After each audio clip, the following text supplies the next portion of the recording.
Bonjour à tous et bienvenue dans une vidéo plus détendue sur un sujet qui ne l'est pas du tout. Puisqu'aujourd'hui on va aborder le très bon film Un silence de Joachim Lafosse, un film qui m'avait pas mal marqué au Festival Lumière et qui sort dans les jours où je sors cette vidéo, normalement. Mais voilà, c'est pas un film très joyeux sur un sujet qui est pas très joyeux non plus, donc voilà. Le sujet de la représentation de la pédocriminalité au cinéma, il s'est réactivé récemment sous la forme d'un débat assez rance autour de la sortie du film Sound of Freedom l'année dernière, qui est un film qui m'a pas assez intéressé pour aller le voir. En fait, je serais allé le voir simplement pour avoir un peu une réponse à tout ce qui s'était dit dans les médias autour de ce film. Mais malgré tout ça, de ce que je sais du film, je pense que c'est moins intéressant de le présenter comme un film complotiste plutôt que comme un film trumpien. Et je dis pas du tout ça comme une critique ou un reproche, mais de fait, c'est une œuvre qui incarne les angoisses d'une certaine Amérique moyenne, entre les deux côtes plus bourgeoises, une certaine Amérique qui a voté majoritairement pour Trump, et qui s'est reconnue en fait dans ce discours de Trump autour notamment de la méfiance envers l'État profond, envers les élites, mais aussi une méfiance ressentie dans cette Amérique délaissée envers l'altérité en général qui attaquerait leurs valeurs familiales, conservatrices et chrétiennes. Ce n'est pas pour rien que Donald Trump y justifie l'érection de son mur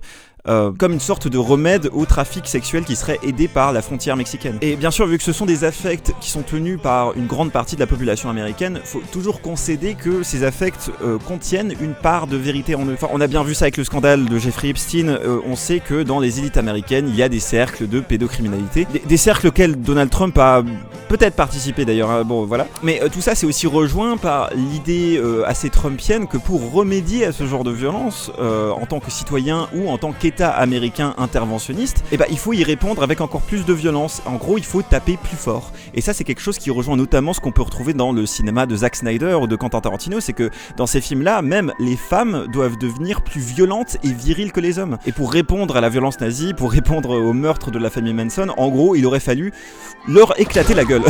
Faut juste les taper assez fort, quoi. Et pareillement, pour remédier aux school shootings, il faut que les gens aient plus de flingues, tout ça. Mais si je dis tout ça, c'est juste pour vous expliquer pourquoi Sound of Freedom a eu une aussi petite sortie française. C'est qu'en fait, ce genre de thriller interventionniste où une figure héroïque américaine va aller taper la gueule de pédophiles en Colombie, j'ai pas vu le film. C'est pas vraiment le type d'œuvre qui se destine ou qui capte particulièrement le public français. Si Sound of Freedom a eu une aussi petite sortie en salle en France, c'est pas à cause de la polémique. En fait, c'est même tout l'inverse. Sans cette polémique, tout le monde se serait foutu de ce film. Et comme beaucoup d'autres thrillers un peu lambda comme celui-là, il se serait retrouvé dans une sortie en catimini en direct ou DVD. C'est le même destin qui est donné au film pourtant beaucoup plus intéressant de Craig S. Zahler, qui est un autre cinéaste trumpien qui pour le coup me plaît pas mal. C'est comme si on sortait en France les productions Daily Wire comme Run and Hide, qui est juste un film qui est tellement engoncé dans des thématiques et des débats de guerre culturelle américaine que c'est assez évident que les exploitants français ne tirent pas vraiment comme pari intéressant de sortir ce film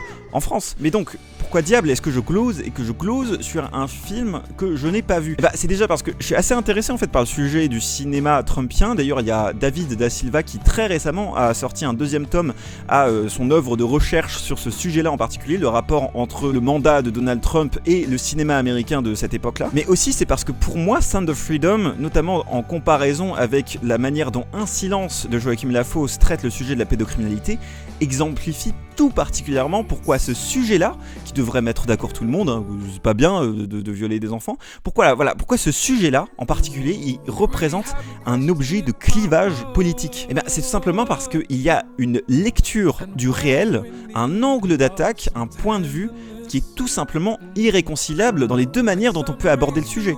C'est-à-dire que dans Sound of Freedom, le sujet de la pédocriminalité est abordé en premier lieu comme une menace extérieure, quelque chose qui nous est amené d'une altérité complète, d'une certaine monstruosité extérieure à ce qu'on doit protéger, c'est-à-dire la communauté, les valeurs familiales et chrétiennes des États-Unis. Mais il y a évidemment une autre lecture de ce sujet qui est plus corrélée par les études sociologiques, qui dirait que comme la majorité des faits pédocriminels sont commis dans le cercle familial, la pédocriminalité ce ne serait pas une menace extérieure, mais plutôt un ennemi intérieur, une sorte d'émanation qui mènerait à se poser la question de nos dynamiques familiales, de la façon dont on considère les rapports de pouvoir au sein de la famille, notamment en Occident. Donc en fait, au lieu d'être cette menace extérieure qui attaque nos valeurs familiales, la pédocriminalité, elle serait permise par justement la famille. C'est-à-dire que la façon dont on conçoit ce système, cette structure, elle permet de répéter ces actes et aussi de les protéger. Tout ça pour dire qu'en fait, il n'y a pas de choix soit neutre dans la façon de représenter la pédocriminalité parce que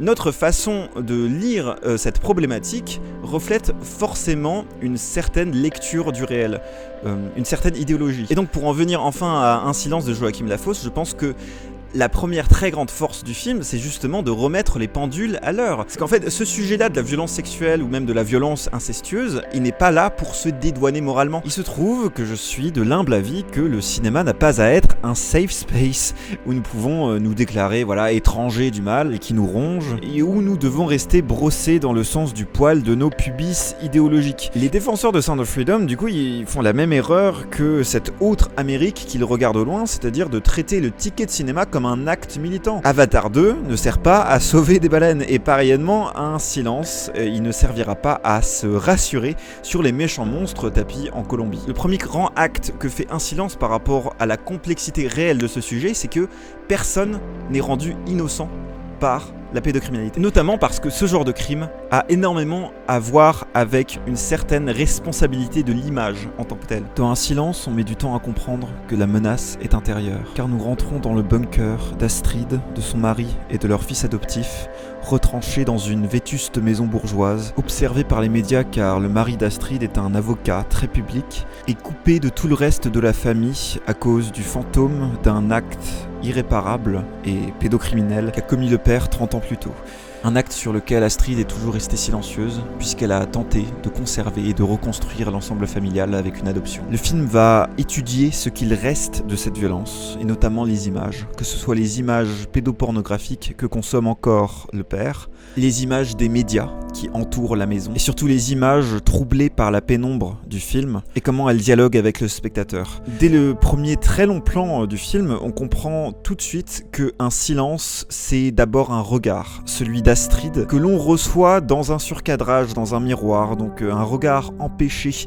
En fait, le film se refuse d'abord à nous. Le dernier plan du film sera lui aussi un regard, cette fois direct, et donc entre les deux, on va postuler que le film travaille quelque chose avec le spectateur. La première façon dont le film travaille le spectateur, c'est que quand il débarque dans le récit, en fait, il comprend pas grand-chose. Après, il y a une petite maladresse dans ce début de film, je trouve que c'était pas forcément nécessaire de nous mettre en première scène quelque chose qui se déroule à la fin du récit, parce que voilà, ça nous annonce déjà qu'il y a une violence au sein de cette famille, mais je pense que ça c'était quelque chose qu'on pouvait comprendre intuitivement au fur et à mesure du film. Nonobstant cela, il reste que en fait notre rapport au film, c'est que notre regard va former des jugements, des a priori sur les choses. Tout le reste du film rend le spectateur assez autonome, et quand je dis que c'est un film qui est responsable de ses images, c'est qu'il prend comme principe de mise en scène, comme croyance sur l'image, que regarder passivement, c'est déjà former un jugement. Regarder, c'est déjà violent en soi. Comme il me l'avait dit à l'avant-première du film, Joachim Lafosse, il trouve que c'est une bonne chose que désormais nous soyons conscients qu'il y a des DVD cachés sous les bureaux, qu'il y a des sites, qu'il y a des réseaux,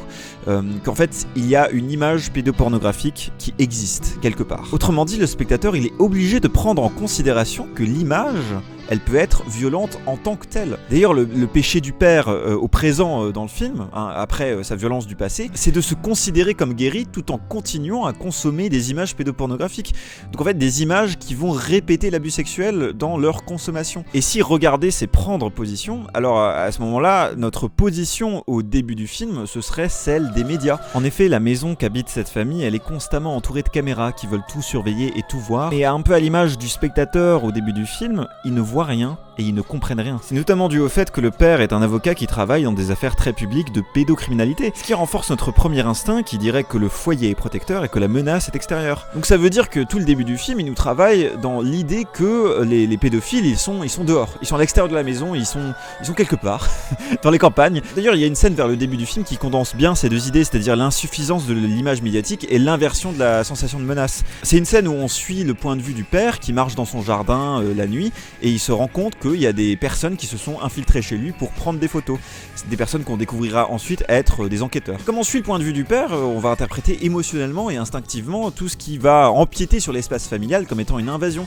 Mais évidemment, c'est tout l'inverse. La menace, elle est au sein même de ce qu'on considérait comme possédant une impression de sécurité, c'est-à-dire la famille, qui en fait est une cellule dégénérée dans le film. Et tout ça, ça donne un film qui a un rapport très intéressant à l'espace et la façon dont il le stratifie. Il y a comme des cercles concentriques dans le film qui vont du dedans intime de la maison, puis en dehors de la maison, il y a un élargissement du sujet et une échappatoire possible. Mais en superficie de tout ça, en superficie de la maison, il y a bien sûr les médias, qui ne peuvent pas procurer l'aide salutaire de la vérité comme peuvent le faire les investigations. En réalité, c'est un film qui a une vision finalement assez positive du rapport de la police à la pédocriminalité, et une vision assez négative politiquement du rapport des médias et de l'organe judiciaire à ce sujet. Mais là aussi, c'est un rapport spatial et éthique qui est construit. Contrairement aux caméras à l'extérieur, la police, elle s'infiltre dans la maison, mais elle propose également aux victimes de sortir hors de cette maison où se répète constamment la violence. Dans cette construction de l'espace, il y a une séquence assez importante à analyser qui est un plan séquence vers la fin du film. Et je spoil rien, je vais juste dire les formes que ça prend, parce que c'est un plan séquence qui justement fait un mouvement en plusieurs étapes spatiales. D'abord, on se trouve dans la pénombre de cette maison où il y a une menace intime qui est incarnée par un personnage qui n'est pas celui auquel on s'attend à ce niveau-là du film. Donc déjà, il y a un renversement doublé de cet espace. Parce que oui, au début du film, on se dit que voilà, la menace, c'est les médias, c'est les pédophiles ou dehors, voilà, qui sont quelque part. Mais en fait non, la menace, c'est le père. Mais maintenant, la menace, c'est un autre personnage envers le père. Donc on a encore changé de paradigme. Dans ce plan séquence, on a en un seul mouvement continu un élargissement du dedans de la maison jusqu'au cadre de la porte du jardin qui nous projette vers le dehors et vers les lumières normalement sécurisantes du jardin, et qui là laisse un peu tout dans la pénombre également. Mais en fin de plan séquence, la caméra elle fait un petit mouvement latéral qui révèle que dehors, il y a d'autres lumières, c'est celle des médias, qui vont interpréter cette scène de manière complètement partielle, parce que eux ils sont dehors, et nous on a tout vu grâce à ce plan séquence intérieur. Et le dernier truc qu'on voit, c'est donc que les caméras des médias, eux ce qu'ils ont vu c'est seulement l'appendice de cette situation. Et c'est la seule chose qu'ils vont prendre de cette scène. Donc vous voyez que le rapport à l'espace dans le film, c'est aussi un rapport éthique de responsabilité de l'image, encore une fois. Et ce principe de mise en scène qu'on a déjà bien exploré, je pense on peut le résumer ainsi. Comme les images pédopornographiques existent, nous devons considérer que regarder peut déjà être une très grande violence. Et donc nous devons agir avec responsabilité sur les formes qu'on emploie. Le spectateur doit entamer un dialogue avec les images pour comprendre que certaines choses lui échappent et que son regard est toujours biaisé, spatialisé et médiatisé. Il y a un second principe de mise en scène assez important dans le film, et c'est aussi ce que j'avais beaucoup aimé dans le film précédent de Joachim Lafosse, Les Intranquilles, c'est le fait d'utiliser la durée pour donner des stases narratives aux personnages, pour les laisser exister dans leur ambiguïté et leur trouble. Par exemple, dans Les Intranquilles, on avait des longues scènes où on voyait le protagoniste, qui est donc un père bipolaire en épisode maniaque, qui donc leste, on va dire, la charge mentale de sa famille sur sa femme et son enfant. Et donc il y a des longues scènes où le récit en tant que tel, il s'arrête, et puis il laisse son personnage peindre et du coup être un artiste au travail. Je pense qu'avec ses échappées, Lafosse, il faisait justement de son personnage autre chose qu'un très bon engrenage de thriller psychologique et intimiste. Et justement, il est dépeint comme un être fluctuant, comme un être intranquille en fait. Et là, dans Un silence, il y a notamment une scène où en fait, pendant une trentaine de secondes, on va voir le fils adoptif nager dans la piscine de la maison. Et avec ça, il y a un travail sonore assez intimiste sur cette idée de sensibilité en intériorité absolue, quoi. L'intériorité de cette maison et de la violence sourde qui y règne. Ce que montre ce plan, comme beaucoup d'autres, c'est que effectivement le cinéaste il compose avec des fréquences sonores de l'étouffement. La violence du film, elle est littéralement sourde, elle est en infrason. Et encore une fois, c'est un acte de responsabilité de la façon dont il utilise les images et les sons.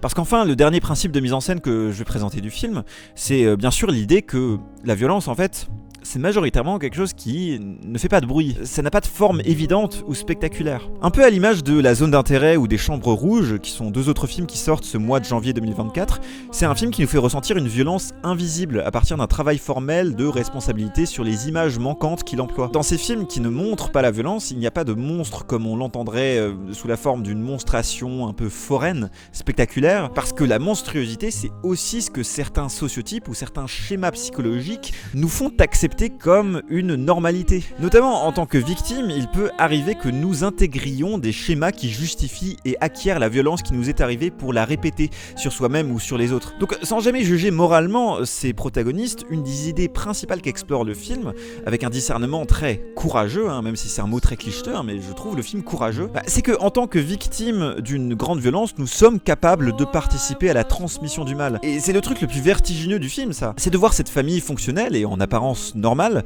être une sorte de vecteur de passage du mal de génération en génération. Par conséquent, la famille comme vecteur de normes sociales peut devenir un outil de cette reproduction de la violence. Cette violence en creux qui va remonter à travers 2 générations de femmes. Il y a la fille d'Astrid qui est assez peu présente dans le film parce que justement elle s'est éloignée de cette violence. Elle a coupé les ponts avec son père, elle ne veut plus revenir dans ce bunker très anxiogène dans lequel le film nous place. Astrid, quant à elle, bien sûr, elle continue de vivre dans la maison puisqu'elle est davantage dans la conservation et la rédemption de la cellule familiale, jusqu'à l'adoption d'un fils dans cette cellule dégénérée. Ce qui est quand même un acte d'une violence quasi sordide, quoi. On va même pas te mettre naturellement dans cette situation, on va te tirer de tes conditions naturelles et on va te placer socialement dans l'horreur. Et attention, l'adoption, c'est très bien, adopter plein d'enfants, de toutes les couleurs si vous voulez. C'est juste que dans ce que veut raconter le film, il y a quand même une violence supplémentaire à ce que ce soit une reproduction purement sociale qui conserve cette famille détruite et qui transmet le mal comme si c'était une infection épigénétique. La famille adoptive, elle prend des airs d'infection héréditaire, de malédiction. Et encore une fois, un des vertiges du film, c'est le portrait de 2 générations d'hommes, de l'agresseur et de son fils adoptif qui devient peu à peu le vrai protagoniste du film. Parce que c'est à travers lui que le statut de victime n'est plus un statut innocent. Parce qu'on est tous salis et changés par la violence. Et par conséquent, contrairement à ce qu'on entend chez les défenseurs de Sound of Freedom, je trouve que Un Silence, encore une fois, c'est un film qu'on peut légitimement considérer comme courageux. C'est un film qui affronte vraiment son sujet, dans tout ce qu'il a d'inconfortable. C'est un film qui veut être une espèce de caillou dans la chaussure, quoi. C'est juste un film qui nous dit que dans notre façon de consommer les images, notre façon de vouloir conserver certaines structures, certains ensembles familiaux, nous devenons à notre tour des bourreaux. Et ce n'est pas un jugement moral, ce n'est pas un jugement accusateur, c'est juste une sorte de vérité très empathique. Et c'est ça aussi le courage du film. Je pense que ce que le film nous dit, c'est que pour vraiment comprendre, il faut y être. Il faut être avec les victimes et les coupables, pour voir aussi ce qui est flouté entre eux. Donc voilà, pour finir, je dirais que peut-être que mon plus gros reproche sur le film, c'est que pour un film qui est à ce point responsable de ses formes sonores et visuelles, je pense que la musique est peut-être ce qui serait le plus dirigiste émotionnellement, sachant qu'en plus ça donne un peu une fausse piste au début du film, parce que comme je vous l'avais dit, les premières scènes se déroulent un peu dans l'avenir, donc c'est des scènes qui sont dirigistes narrativement et en plus dirigistes assez émotionnellement, puisque on entend déjà cette bande son du film qui est faite de cordes assez lancinantes. C'est une musique assez belle et qui est parfois assez bien utilisée, mais c'est quand même une musique qui instaure quand même un climat de pathos, et ce qui est pourtant pas du tout la forme du film. Donc voilà, le film il peut nous induire en erreur, il a quelques grossièretés, quelques maladresses, mais en soi je pense que vous avez compris que c'est quand même une très grande recommandation. C'est un très bon film pour les repas de famille, pour Noël, pour la bonne année et tout ça. Et sur ce, je vous souhaite une bonne continuation. Je vous souhaite de regarder des films peut-être un peu plus feel good, mais aussi des films comme celui-là qui vous mettent un peu la tête dans la merde. Et sinon, comme d'habitude, vous pouvez retrouver dans la description la playlist des musiques utilisées. Vous pouvez retrouver sur ma chaîne d'autres vidéos, comme cette dernière vidéo que j'ai faite sur la passion de Dodin Bouffant. Et je vous souhaite à bientôt pour de prochaines vidéos, normalement sur des sujets assez similaires. Il y a un autre cycle de vidéos qui va s'installer peu à peu. Donc voilà, on va rester feel good. Bonne soirée. Bye.